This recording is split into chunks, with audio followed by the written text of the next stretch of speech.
There are men the internet crushes on, and then there are the ones it tries to control, cancel, or shove back into the closet. In today's video, we're counting down. Top 10 European gay heartthrobs the internet tried to break. From forced outings to racist backlash, from too gay to not gay enough. These are the faces we thirst over, but also the souls who paid a price just for living honestly. Stay to the end and tell me, who did you fall for? And who did the world fail first? 1. Kit Connor, the boy next door.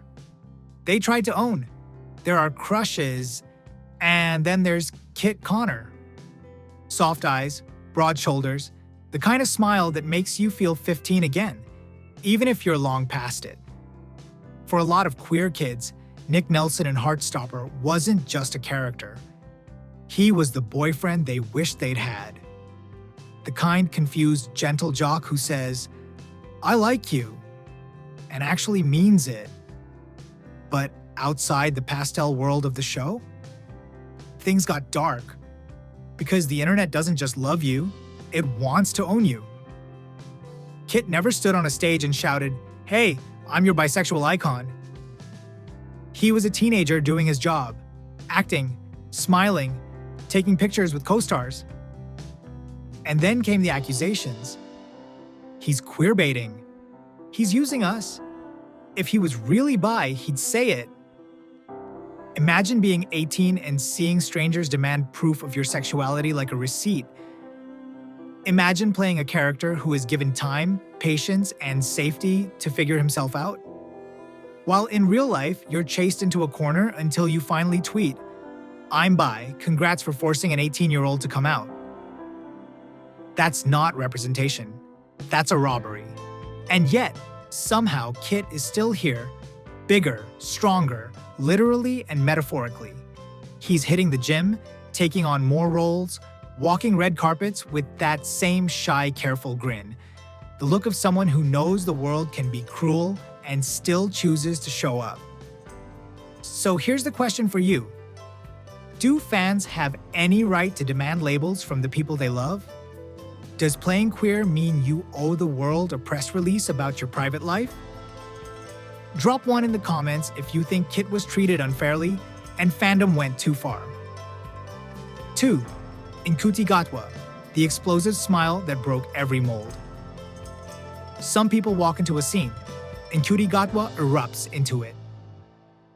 From the moment Eric strutted onto sex education in high heels and glitter, laughing too loud and loving too big, something shifted. Here was a black queer boy who wasn't just the punchline or the trauma story. He was messy, joyful, heartbroken, gorgeous, loud, soft, real. But behind that explosive smile was a past he didn't always talk about.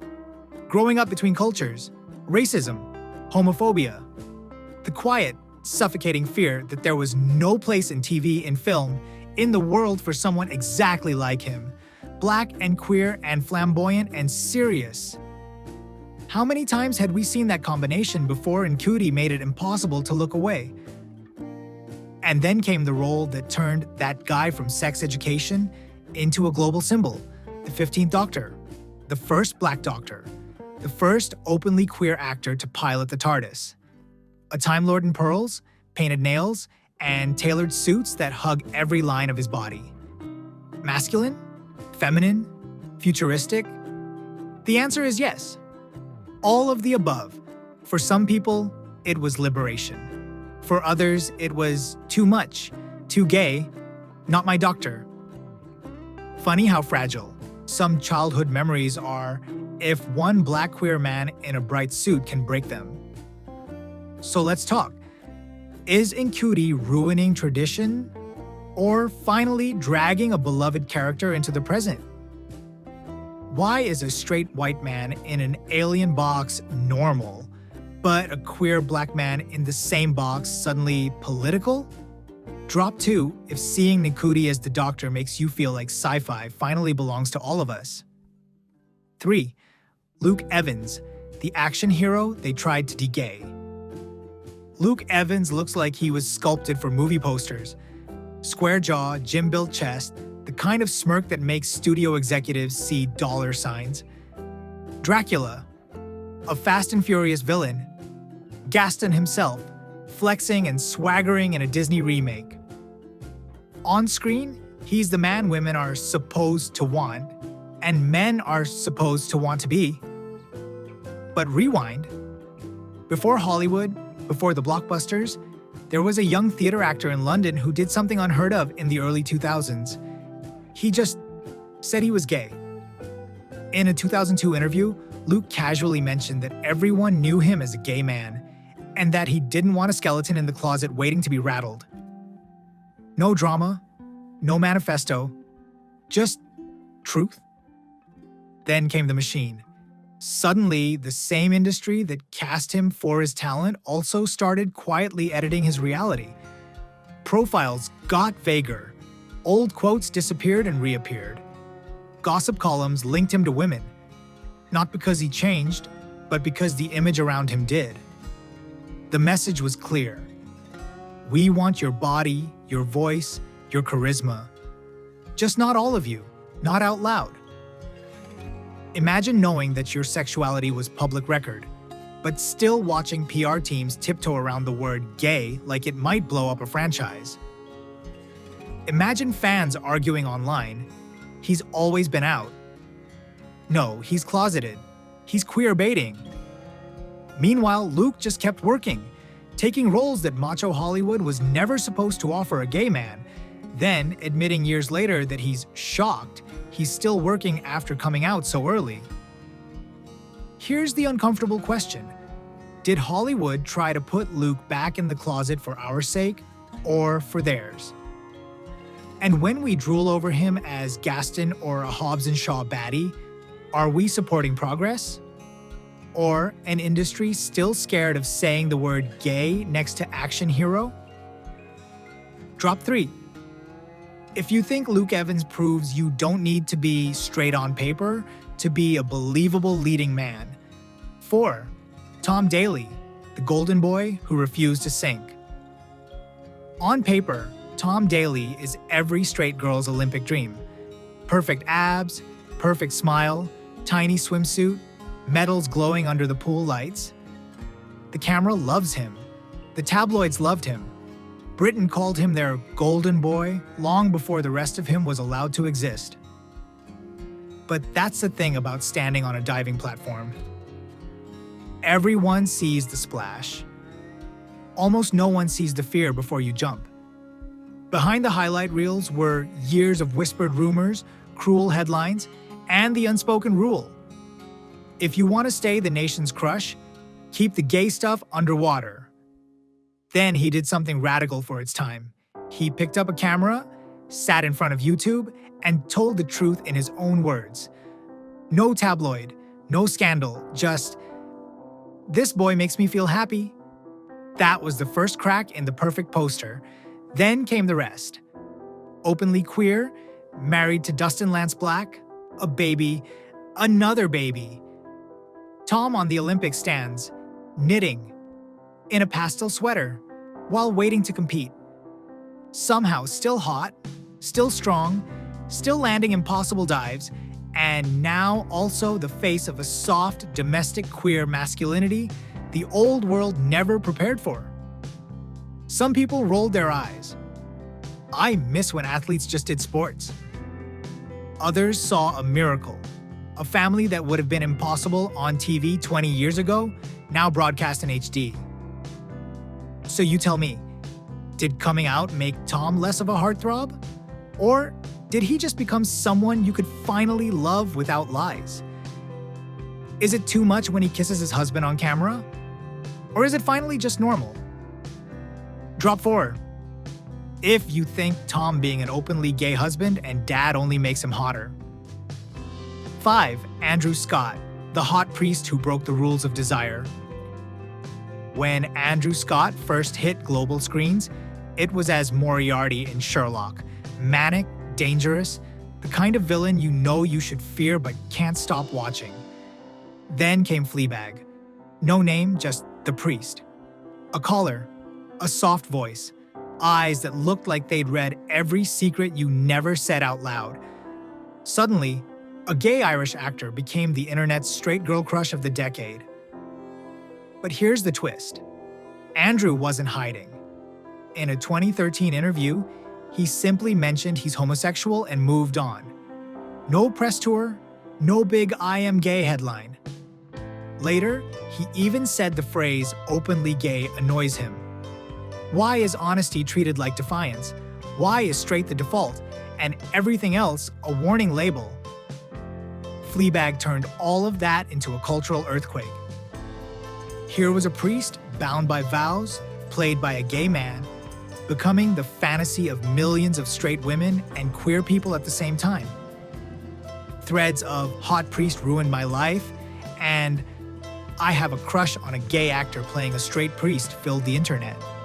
Think about how radical that is. For decades, casting directors swore a gay actor couldn't sell a straight romance.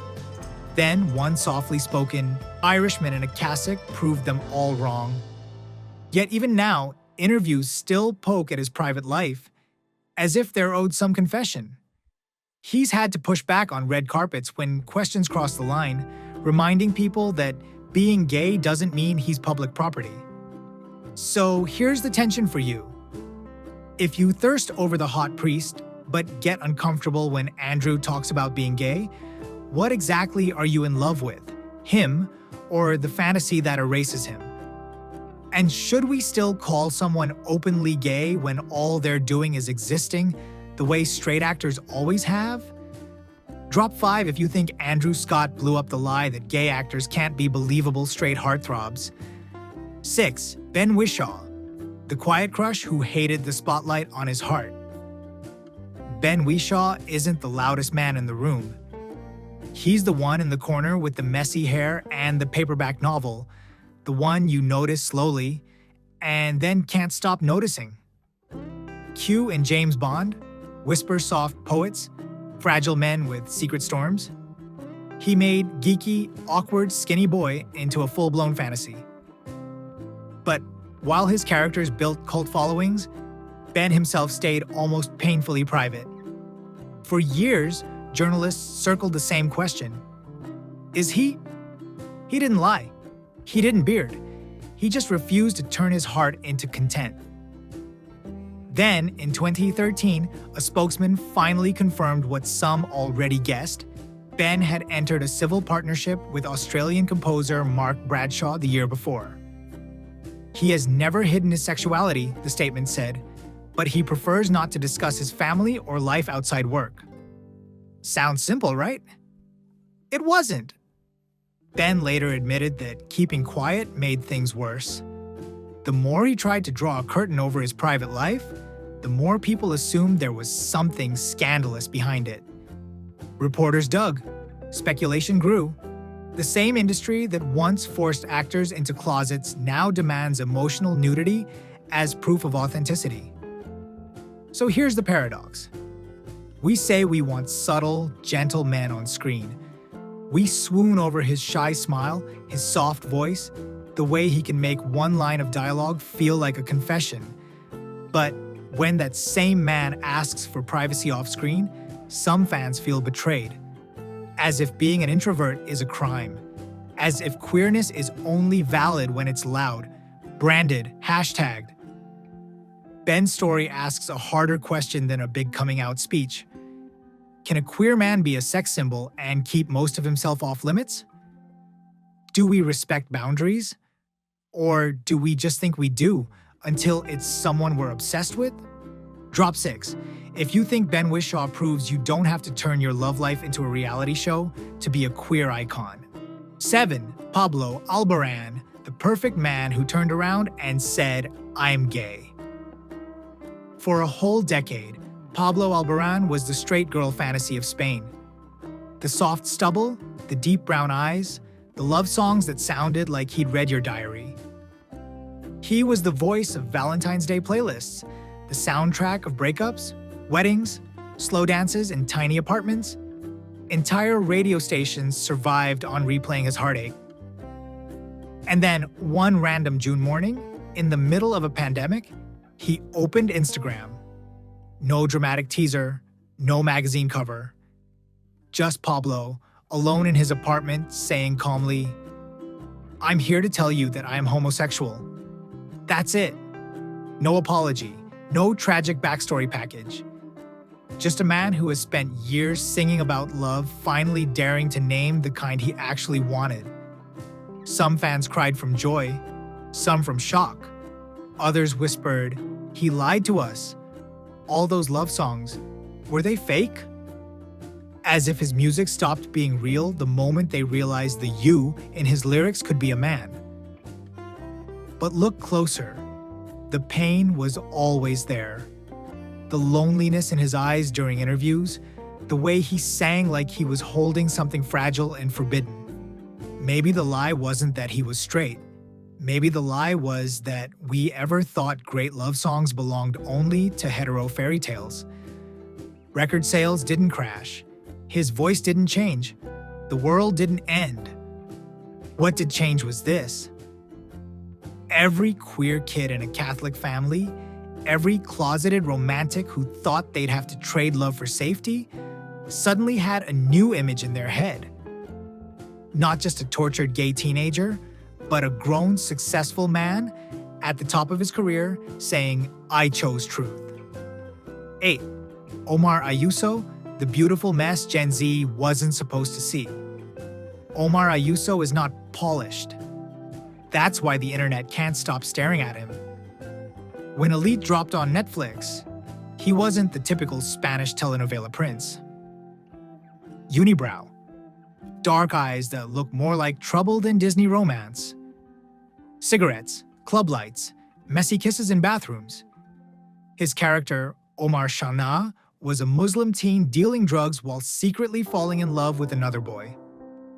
The kind of storyline conservative Spain and conservative Islam both would have preferred stayed in the shadows. Instead, Netflix put it on autoplay. Outside the show, Omar didn't turn into a squeaky clean PR doll.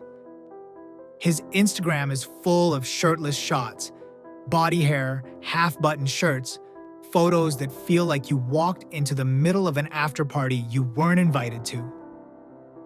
For some, he's iconic. For others, he's too much, a bad example, ruining representation. And that's where the real fight starts.